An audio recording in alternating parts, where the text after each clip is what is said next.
Are President Trump's wounds self-inflicted? The continuing controversy over whether he's treating the Gold Star families properly, plus questions about Niger, and the worst anti-Trump op-ed in the New York Times I have ever seen. We'll talk about all of it. I'm Ben Shapiro. This is The Ben Shapiro Show.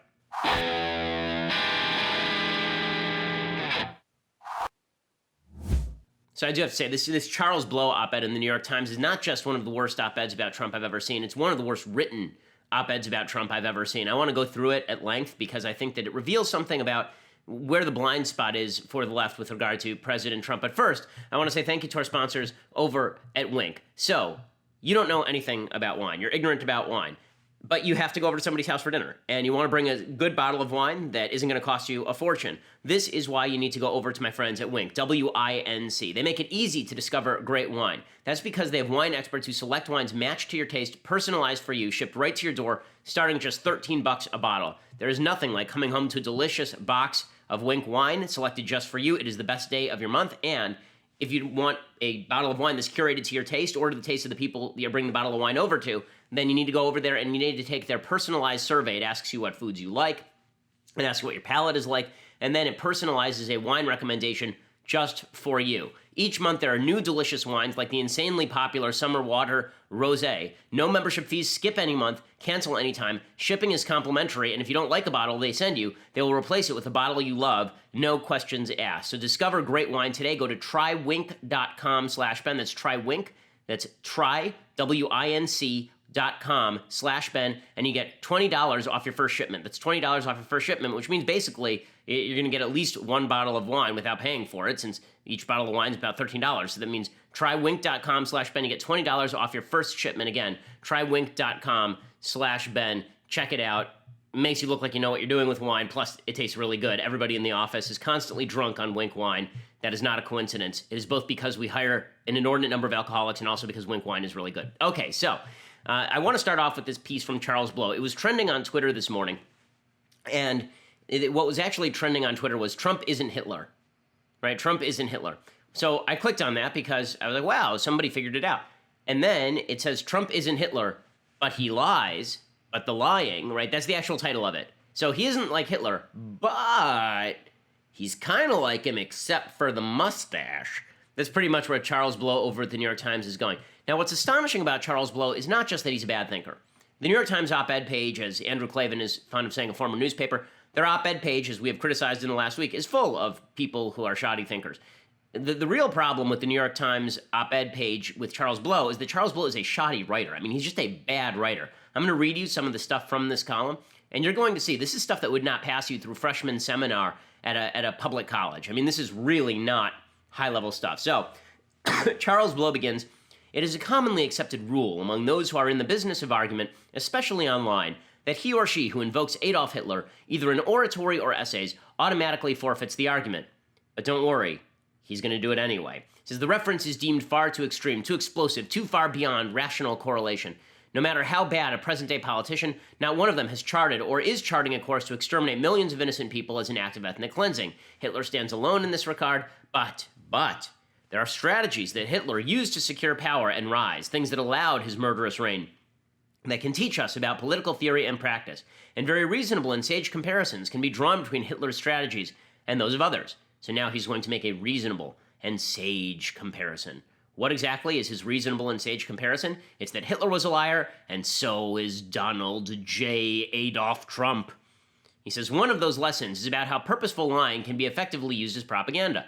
The forthcoming comparison isn't to Hitler the murderer, but to Hitler the liar. Now, it's always weird to use Hitler as an example of anything other than mass murder.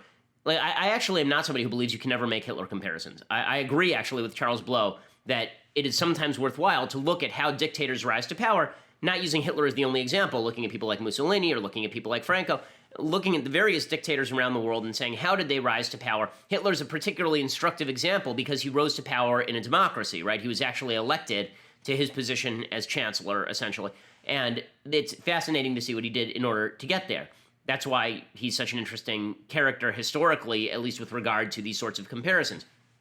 But to boil Hitler down to the liar is, again, historically ignorant. This idea that Hitler was the ultimate liar, or that Hitler teaches us all how lies work in politics, ignores that lies have worked in politics for pretty much every politician ever. And Charles Blow goes further. He brings out this old trope that I'm not really fond of. I know Dinesh D'Souza called his book The Big Lie. There's this trope that goes around. It comes really from Goebbels or Goebbels, and it comes also from Mein Kampf. And it's the idea that the big lie, when used in politics, is the most effective. That the bigger you lie, the more you get away with it. I don't think this is true. I actually don't think this is true. I think that a subtle lie repeated often is the one that you get away with.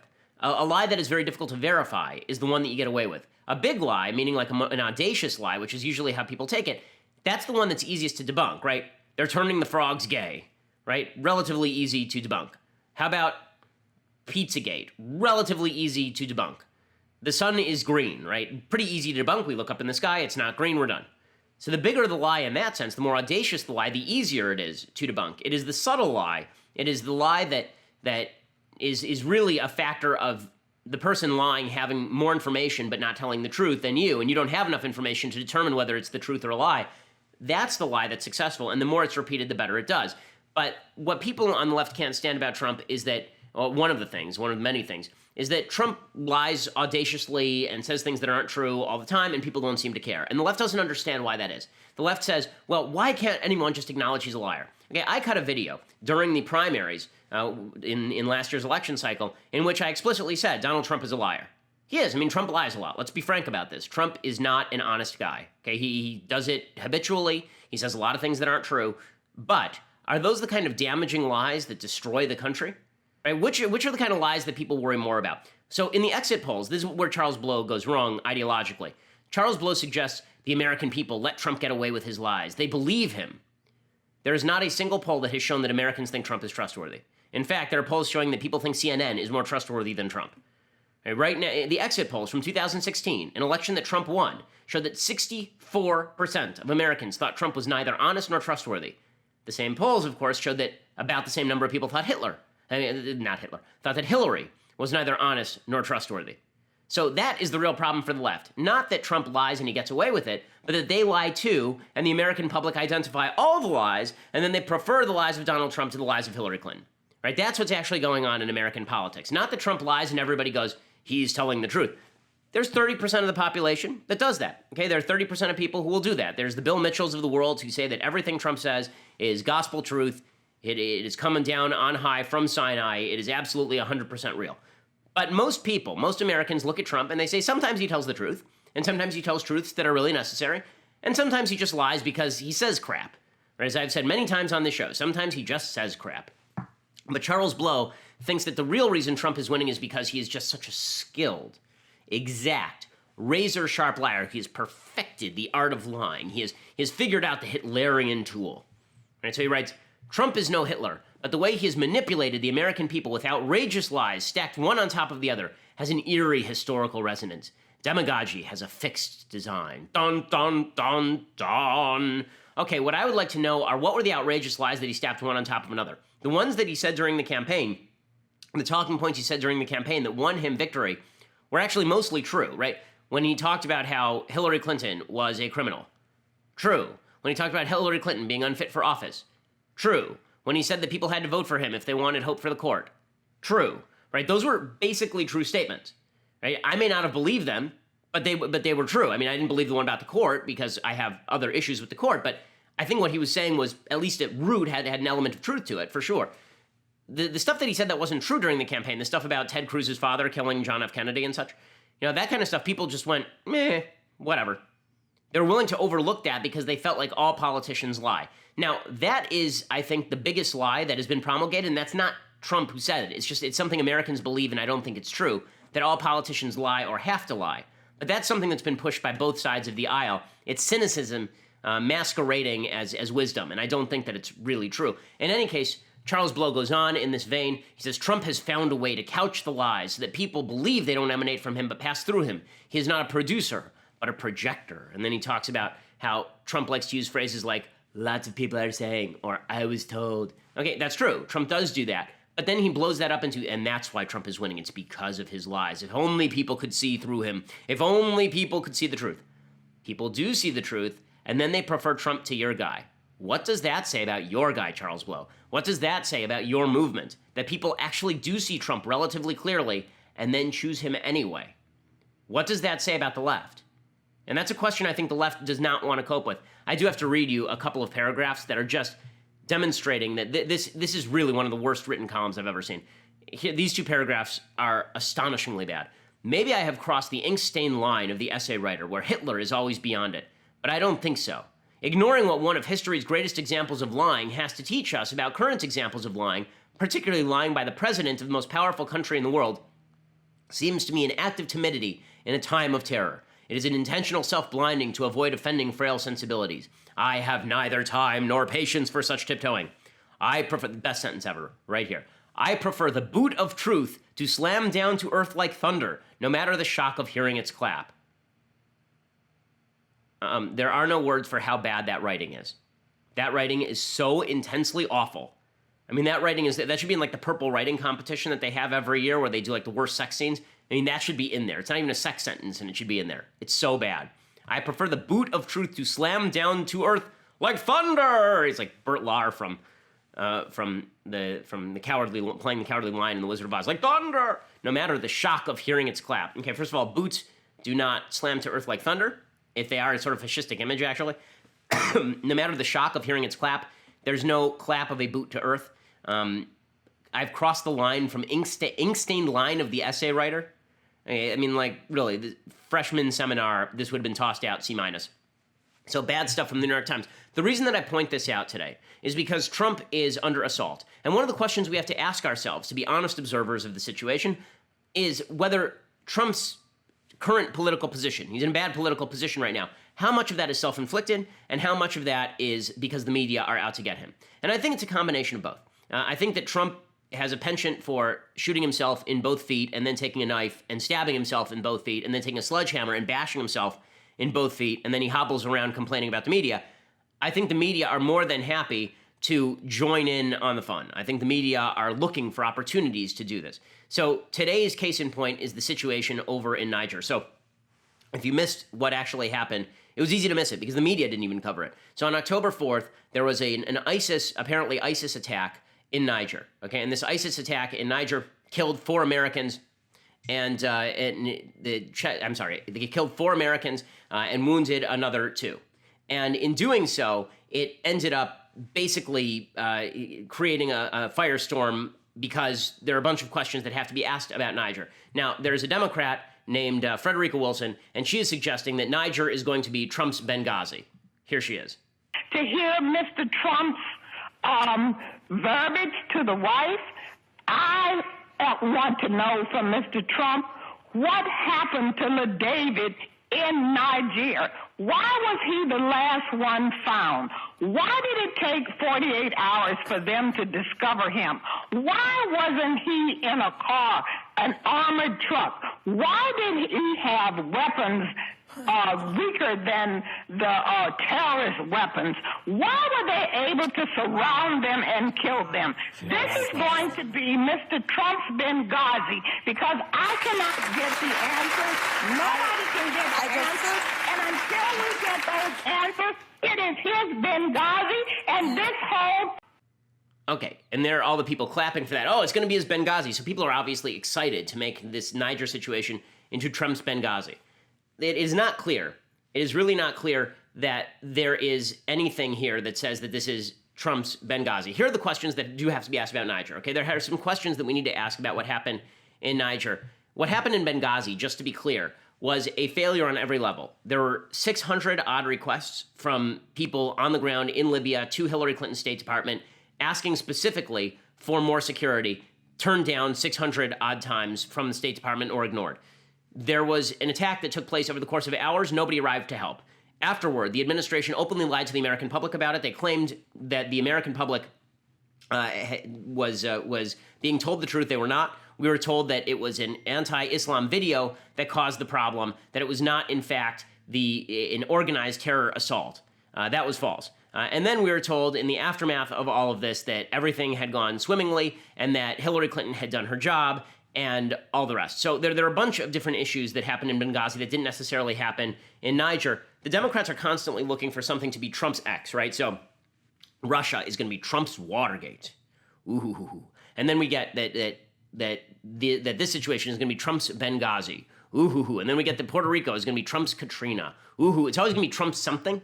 But we actually have to determine whether it is one of these things or whether it is not one of these things. There's not a lot of evidence to suggest yet that Niger is Trump's Benghazi. Now, before I go any further and ask the questions about Niger, I first want to stop and say thank you to our sponsors over at Beachbody On Demand. So right now, I'm on the road. That means that I don't have my personal trainer, that one I use at home. It means that I don't have lots of time to work out, and that's why I use Beachbody On Demand. I don't have a lot of room in this hotel room, but that's enough room for me to be able to work out and keep in shape. They have all the best brands, Beachbody On Demand. We're talking about PiYo, we're talking about 21 Day Fix, P90X, Insanity, 3-Week Yoga Retreat, all of these familiar brands. What Beachbody On Demand does is it gives you access to over 600 different workouts. You don't have to get bored, you don't have to do the same routine every single time.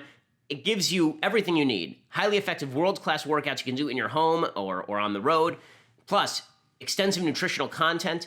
All this personalized to meet your needs. Proven to help people achieve their health and fitness goals. Beachbody On Demand provides you the best in all of this. Plus, right now, they even include brand new first-of-their-kind cooking shows for healthy weight loss and portion control. It's called Fixate, and that teaches you how to cook healthy, delicious, simple recipes for you and your family. Over 100 recipe videos there. So if you want to be in shape, if you want to live longer, if you want to be happier, the best way to do it is Beachbody On Demand. It's a brand new service. It already has over 1 million members.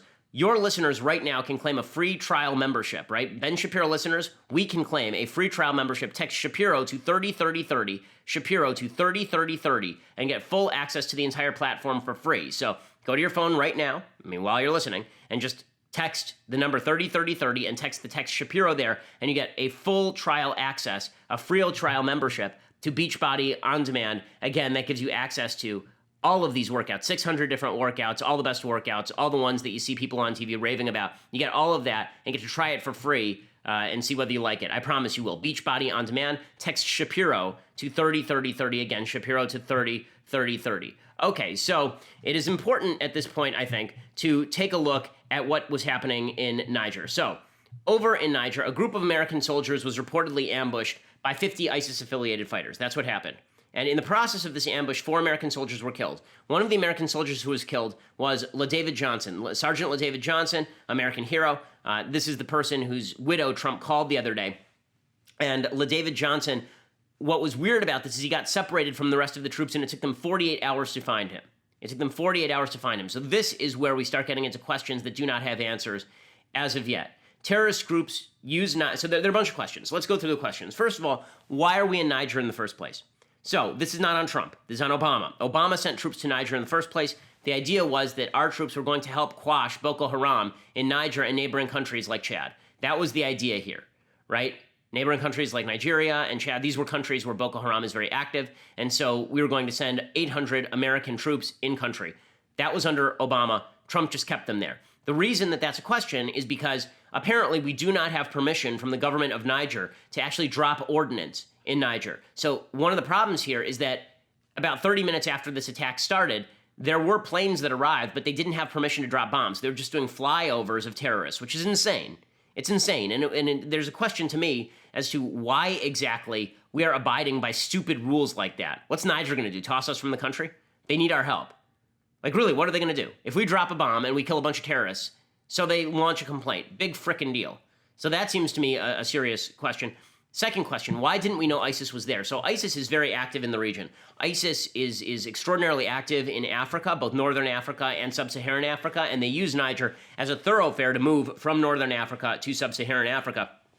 The Pentagon is still trying to figure out why we didn't know that this ambush was going to take place. Apparently, a bunch of our soldiers were there for a meeting. Half of them were by the Humvees, and half of them were at the meeting. On the way out of the meeting is when the ambush took place. This does raise the question, if it was an ISIS attack, why the administration has not openly acknowledged that it was an ISIS attack. That seems to me a real question, considering we're wondering why didn't the Obama administration acknowledge that al-Qaeda was behind the Benghazi attack. The third question is, what exactly happened to Sergeant Johnson? So according to CNN, quote, the U.S. military said it does not believe Johnson ever fell into enemy hands, but had reason to believe he might be alive. Military officials launched an urgent search and rescue mission after receiving electronic signals that indicated Johnson might be alive in the field, which is just astonishing. His body was eventually found in a nearby area, but military investigators do not know why he was left behind during the French-led evacuation and if he was alive even for a short period of time, U.S. officials told CNN. So we don't know how he was killed. There's going to have to be an investigation there. We need to know why help didn't arrive sooner. Why didn't the air cover arrive sooner? There was apparently a 30-minute delay. And why did it take Trump 12 days to acknowledge the deaths? So even though this took place on October 4th, and even though the Pentagon had a statement drafted that day, Trump didn't say anything. On October 5th, White House Press Secretary Sarah Huckabee Sanders said something in a press conference, but Trump himself didn't say anything until last Monday.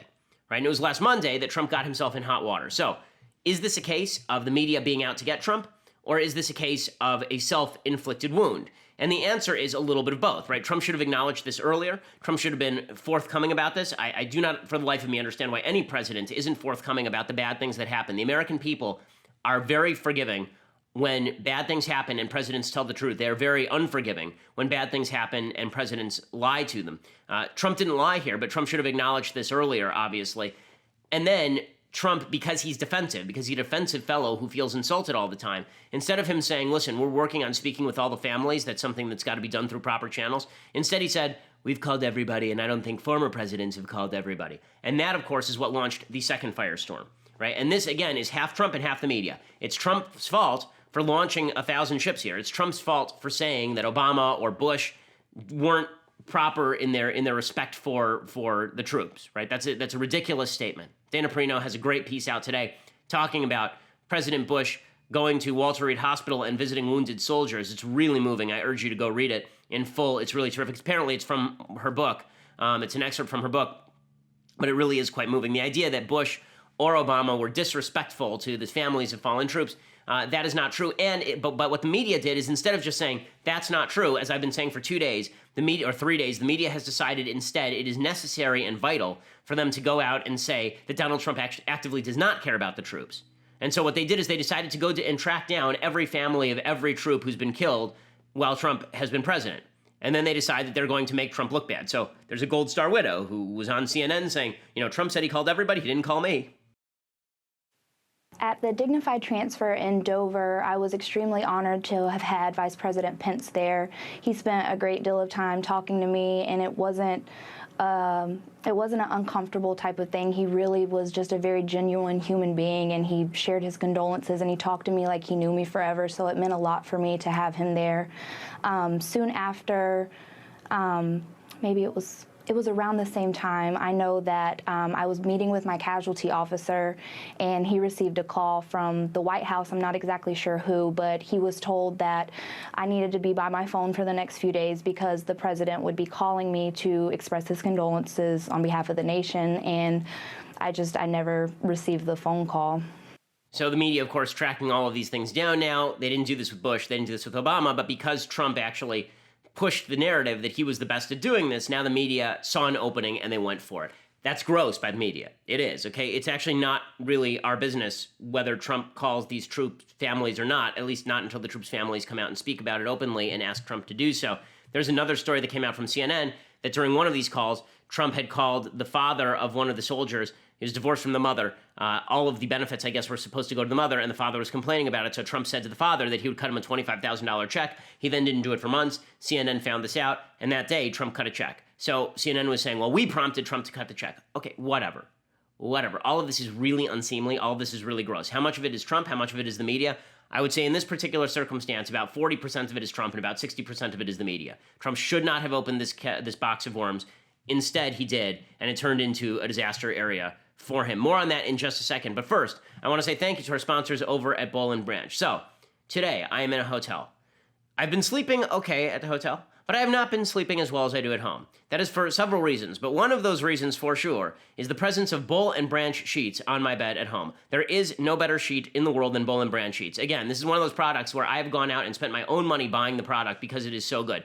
You think it's not necessary to buy sheets that cost a little bit of money. You are wrong. You are sleeping on those things every night. Boll & Branch sheets, they're breathable, they are comfortable, most comfortable sheets that you have ever slept on. They're the right sheets. They can take your sleep and your style to the next level. There are 3 ex-presidents and Bill Clinton's lovers, if he's one of them, who sleep on Boll and Branch sheets. Boll and Branch sheets are worth every penny. What makes them unique is that each sheet is crafted from 100% organic cotton, which means they not only feel incredible, they also look amazing. Again, I'm not any sort of connoisseur when it comes to sheets. All I can tell you is what feels good to me, and Boll and Branch is fantastic. And since they sell exclusively online, you don't pay the expensive retail markups. That's half the price, twice the quality. You will love them, and you can try them risk-free. 30 nights, see for yourself. If you don't like them, return them for a full refund. And the reason they can afford to do that is because everybody likes the sheets. Go to bollandbranch.com today. You will get $50 off your first set of sheets, plus free shipping when you use that promo code BEN. So go to Boll and Branch, BOLL, and branch.com. Use promo code BEN, $50 off, plus free shipping right now. Bollandbranch.com. Again, use that promo code BEN. Most comfortable sheets you will ever sleep on. Okay, so again, the question that we've been asking all podcast long is whether this is Trump's fault, the current onslaught against Trump is Trump's fault, or whether it's the media's fault. And again, the answer is that it's mostly the media, but Trump has to not hit the trigger wire. Okay, the media basically are like a landmine, and Trump has to avoid stepping on as many landmines as possible. Instead, Trump has a bad habit of seeing a landmine, grinning, and then jumping with both feet on top of it. And so the media have, of course, jumped on top of him with both feet. So Rob Reiner, just another example. He comes out yesterday and he says, well, Trump is a sociopath, right? He's a sociopath when it comes to the treatment of our troops. He has no empathy. I mean, he's, I hate to say it, but he's a sociopath. I mean, he has no feeling for other people. And it's one of thousands of things like that. When he talked about the Khan family, Meghan McCain, who you had out, and he said, he's not a real hero because he got captured. I mean, one thing after the next. I mean, it's just a part of everything that he's done. Oh, yeah, it's just a part of everything he's done. And, of course, the media love it. They lap it up. The View, there's big cheers from the crowd. And then they wonder why Trump thinks that the media's out to get him, because the media are out to get him. Now, again, some of this is Trump's fault. Sarah Huckabee Sanders came out today, and she said that General John Kelly, was disgusted by the way all of this had been politicized. We'll play Sanders, and then I'll explain why Sanders is not completely correct to do what she's doing here. I think that General Kelly is disgusted by the way that this has been politicized, and that the focus has become on the process and not the fact that American lives were lost. I think he's disgusted and frustrated by that. And if he has any anger, it's towards that. Okay, so again, she's saying now that General Kelly is upset about it. The fact is, General Kelly would not even be part of this story, except for the fact that the White House trotted out General Kelly as evidence that Obama didn't call every soldier, even though Obama sat next to General Kelly in 2011 and 2012 after the death of his son. This is why I say, a lot of it's the media, yes. Some of it is President Trump. He needs to do better than this. Another example of this, there's a story that's happening right now that is a very good story for Trump and a very bad story for Democrats. The story is this. It comes courtesy of Fox News. It says 2 top officials at the political research firm behind it. These autoplay videos are just terrible. It says 2 top officials behind the Fusion GPS dossier, alleging various Russian connections to President Trump's campaign, invoked their Fifth Amendment right against self-incrimination before the House Intelligence Committee on Wednesday. Fusion GPS co-founder Peter Fritsch, Top Lieutenant Thomas Catan were subpoenaed to appear before the committee in a closed-door session on Wednesday, but asserted their right not to testify, a source close to the matter told Fox News. Frisch and Catan took the fifth on every question posed by committee members. Another co-founder, Glenn Simpson, is under subpoena for a later date. The move was expected. So here's what happened. Here's the backstory here. The backstory is, you remember there was this dossier, right? A Fusion GPS dossier compiled from a spy named Christopher Steele over in Britain. Fusion GPS is a Democratic research firm.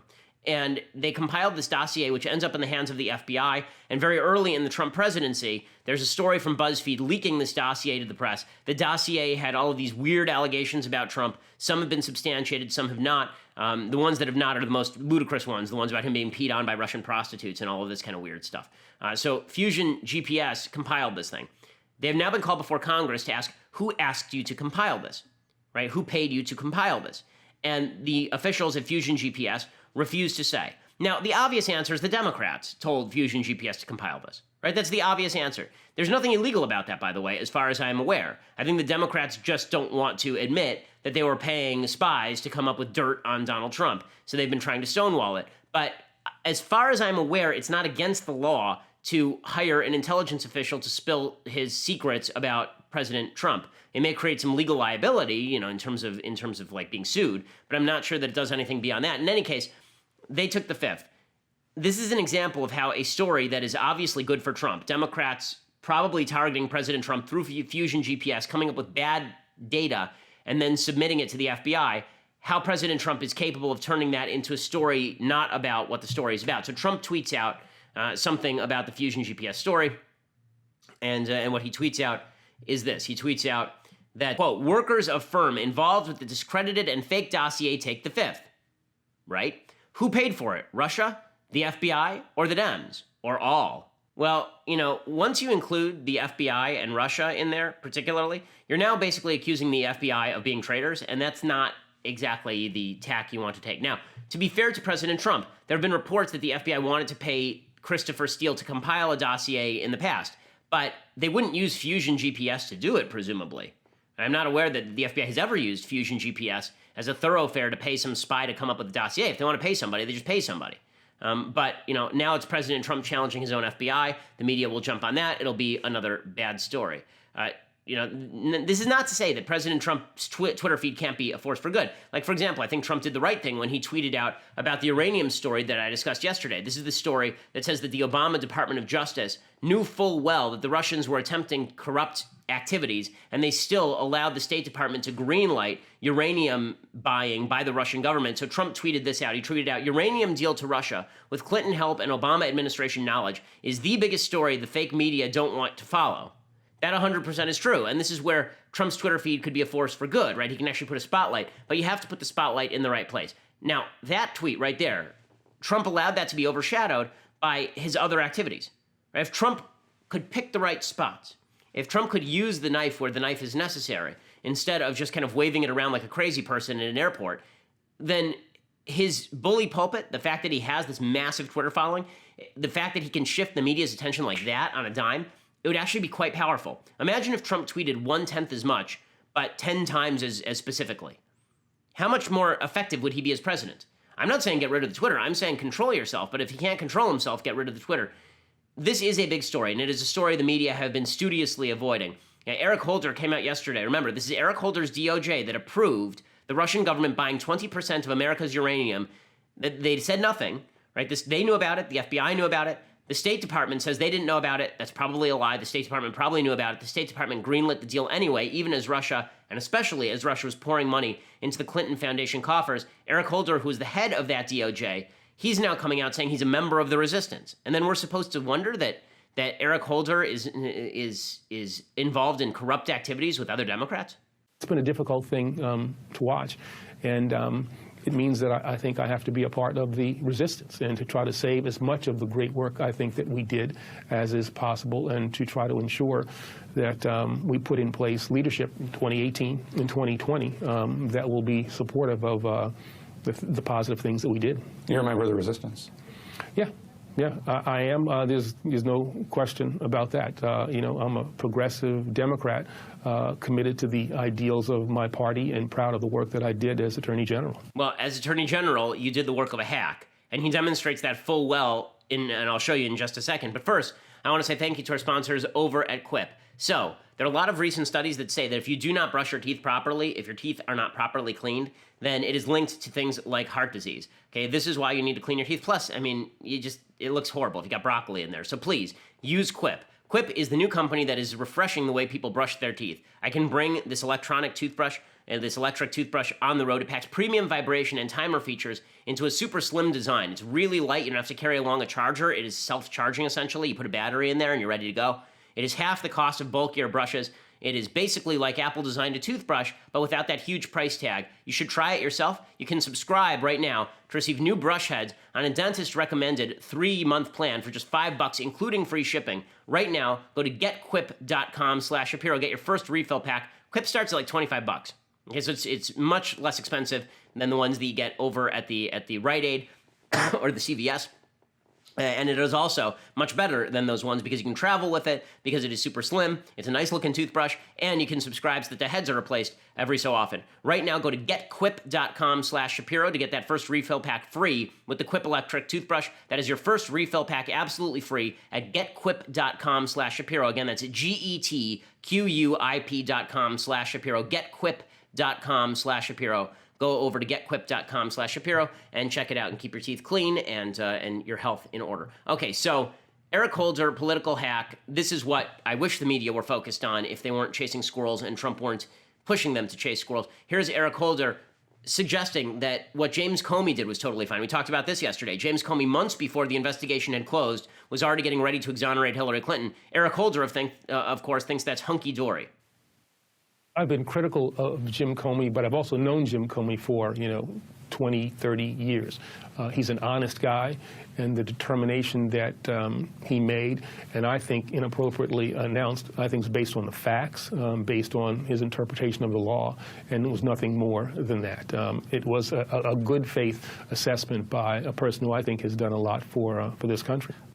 Well, I'm so glad that the partisan hack that is Eric Holder thinks that a good faith assessment was done. Eric Holder should be called before Congress. He should be asked to answer questions as to why a uranium deal was allowed to go through with Hillary Clinton's foundation receiving money at the exact time he was head of the DOJ. That seems to me a major scandal that the media are completely ignoring. Okay, so last night there was a big debate between Bernie Sanders and Ted Cruz. I also want to do things I like and things I hate. But first, we have to say goodbye to our friends over at Facebook. If you want to subscribe, then you can see the rest of the show live, which is just the best thing that you could possibly do. $9.99 a month gets you a subscription to dailywire.com. You get my show live. You get to be part of my mailbag. You get Andrew Klavan's show live. You get Michael Knowles' show live, God help us. You get all of those live. You get to be part of our mailbags when we do conversations, live question conversations. We'll answer your questions and make your life better.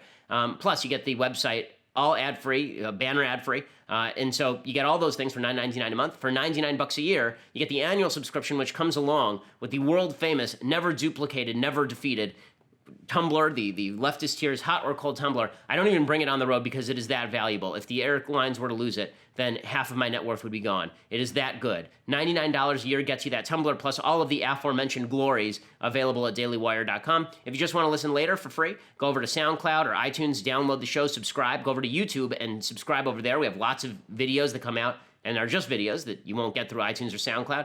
Make sure you leave us a review at all of these places. We always appreciate it. We are the largest, fastest growing conservative podcast in the nation.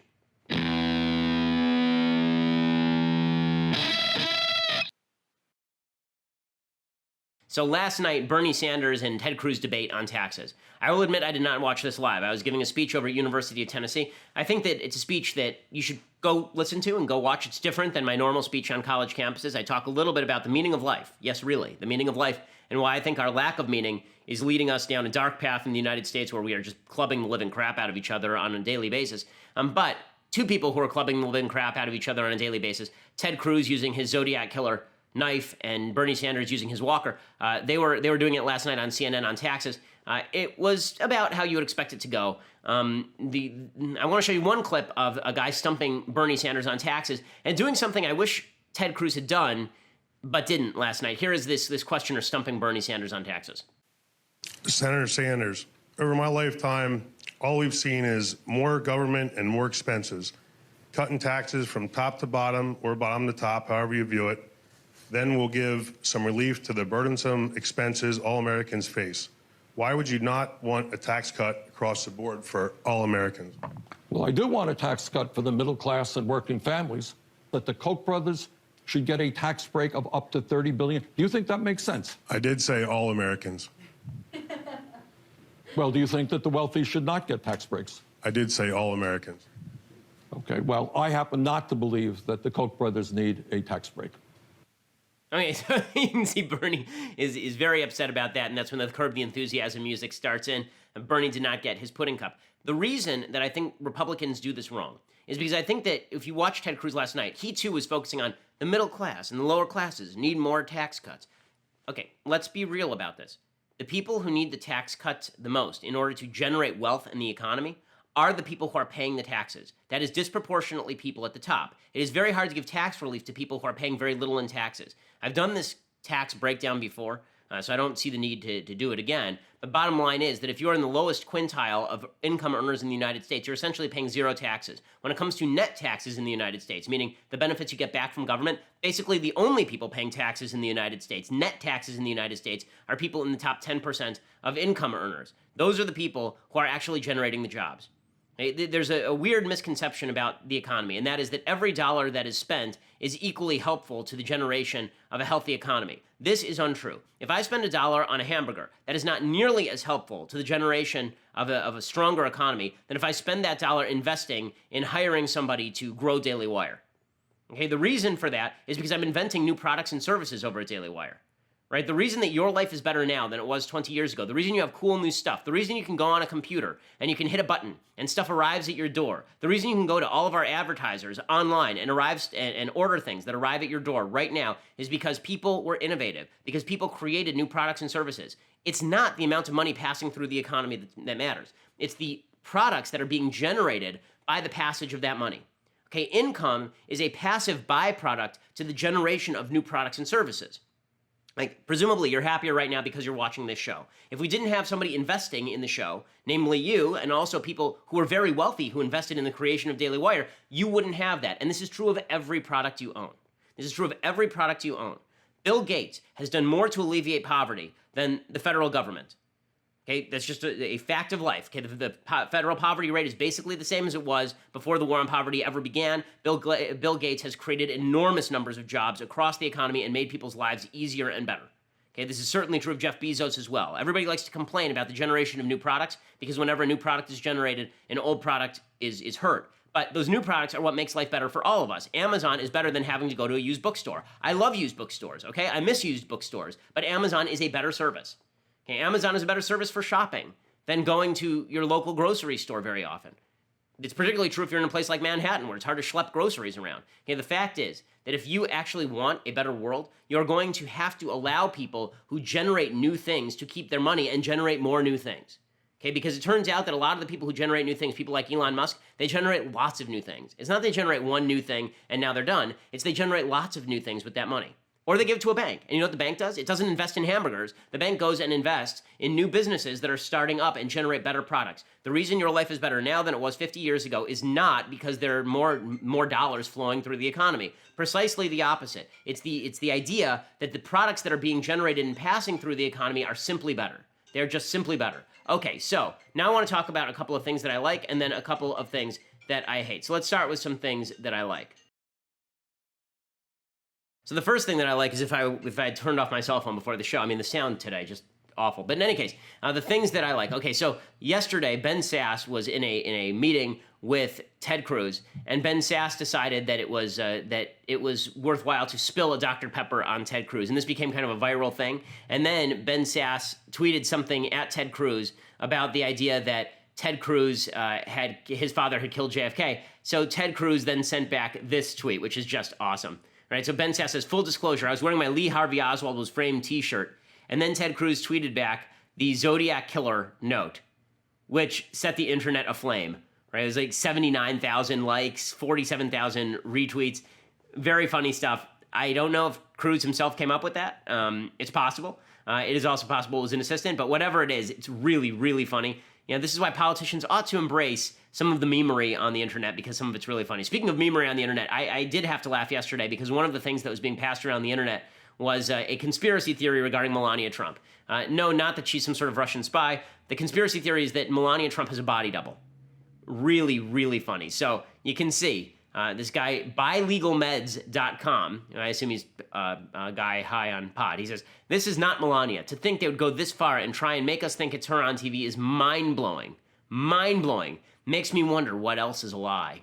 And it shows a picture of Melania Trump and then a close-up of Melania Trump, right? And it is clearly still Melania Trump. He said, let me save you some time from looking it up. It is not her.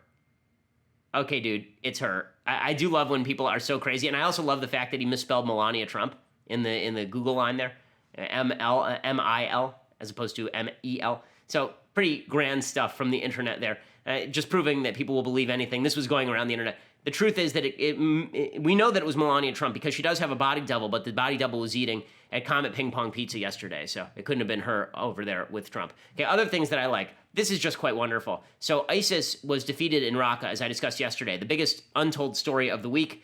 It's been obliterated by all of the stupid news that we have to cover. But after ISIS was defeated in Raqqa, this is video of one of the women who was oppressed under ISIS.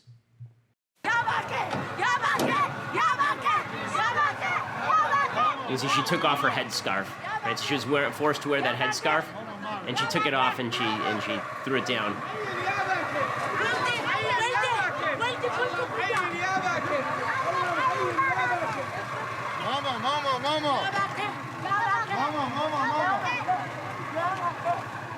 Okay, the liberation of human beings is something the American military is quite grand at, and something the left should acknowledge, because while they'd say that President Trump disrespects the military, it's the American left that's wanted to slash the military and suggest that the American military is a force for evil around the world for decades now. Okay, time for a couple of quick things that I hate.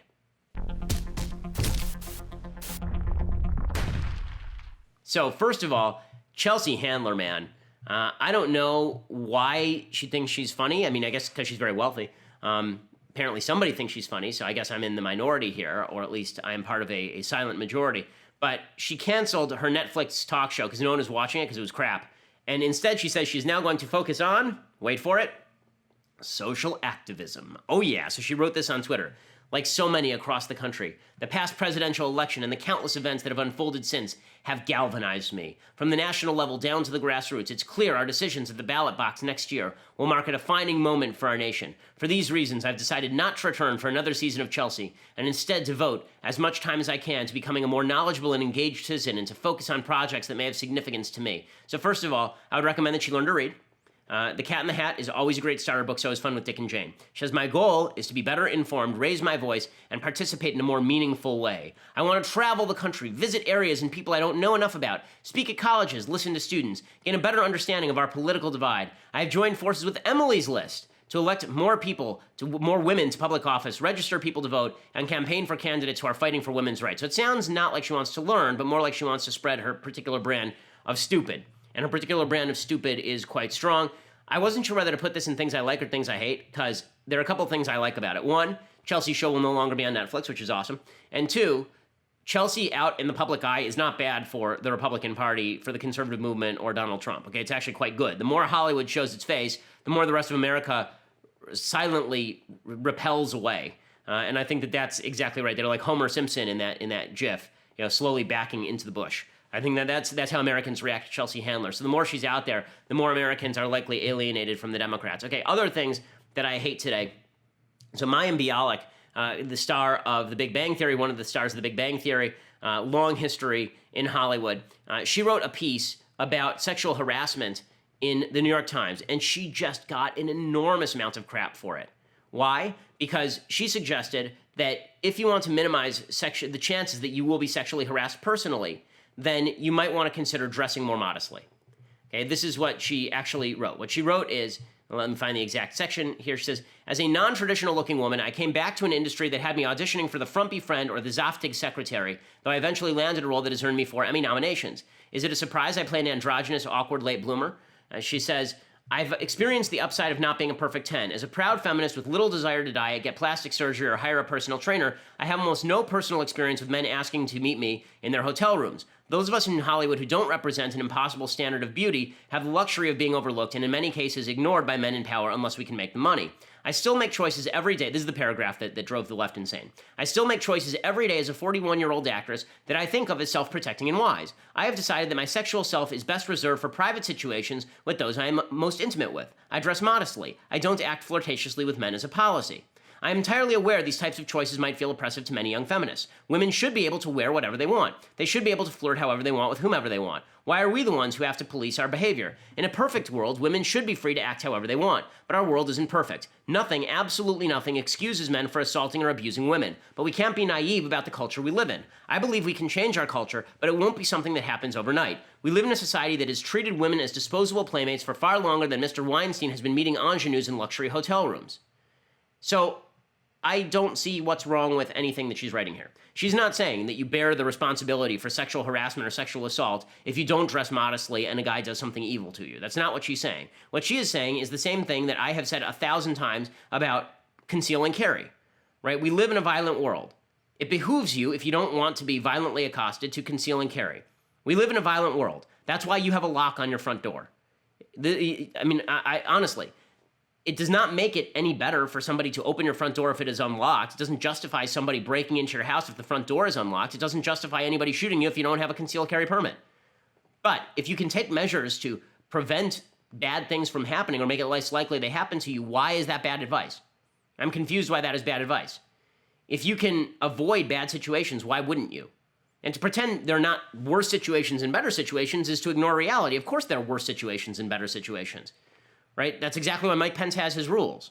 It's why I have personal rules, right? The whole point here is to have rules that help minimize these situations. So yes, men should be the ones who have the burden of having the rules for the most part. But is it stupid to recognize the reality that if you are dressed in a more provocative fashion and you are openly flirting with a bunch of guys, it is more likely that somebody is going to sexually harass you? That doesn't, again, justify the sexual harassment. It's still wrong. Just as it's still wrong for somebody to rob my house if I leave the door unlocked. But it would be smarter for me to lock the door. It might be smarter for you not to get drunk with your coworkers and dress provocatively if you don't want to be sexually harassed. Again, that is not a justification. She says it herself in this piece. So the feminist movement comes out, oh, so terrible, Mayim Bialik, justifying sexual harassment, saying that women's are really, the victims are the provocateurs. No, that's not what she's saying. She's saying the same thing that you would tell your daughter. Okay, you would tell your daughter this. You would. Feminists, you would tell your daughter this. And if you wouldn't, you're a bad parent. You're a bad parent. Okay, you would tell your daughter not to walk alone in a dangerous neighborhood at night. You would. As a feminist, would you say, the world isn't fair? Are you saying that my daughter can't walk alone in a bad area of town where lots of crime occurs? Are you saying it's her fault if she gets mugged? No, I'm saying don't walk alone in a bad part of town where lots of crime occurs. That's what I'm saying. That's all I'm saying. That's all that Mayim Bialik is saying. And the fact that things like modesty are considered not preventative, the fact that things like taking sex seriously as opposed to just treating sex as a throwaway disposable object, that may actually minimize chances of sexual assault and sexual harassment. I mean, isn't this, just obvious? It is true. If a woman decides to go up to a hotel room with a man, and then the man rapes her, the rape is a rape, and the guy should go to jail, be castrated, or killed. Right? I'm on board. However, as a matter of practicality, would it not be smarter for the woman not to go up to the hotel room with the man in the first place if she can avoid it? Is it bad advice to say, listen, you can do whatever you want. It doesn't remove the moral responsibility from the man or add moral responsibility to you. But just to be smart, wouldn't you want some risk mitigation here? Our entire life is about risk mitigation, and pretending that it's not is just blinding yourself to reality. So it's really sickening to me what they're doing to Mayim Bialik, just ridiculous, and demonstrates the scorn that people have for religious people. Mayim Bialik is a quasi-Orthodox Jew, and so she abides by certain rules of modesty. And to suggest, it's so funny. The Independent ran a piece 3 days ago saying that Islam was the solution to sexual harassment, and Mayim Bialik basically says that simple Judeo-Christian modesty might be a way of minimizing opportunities for bad men to sexually harass you, and she's the one raked over the coals. Amazing how that works. Okay, so I was going to do the big idea today, but I think that we may have run out of time, so we'll do it instead tomorrow, maybe with the mailbag. We'll be back home tomorrow, so less technical difficulties. We apologize for any technical difficulties you experience, but we will be back home from Tennessee tomorrow. I am Ben Shapiro. This is The Ben Shapiro Show.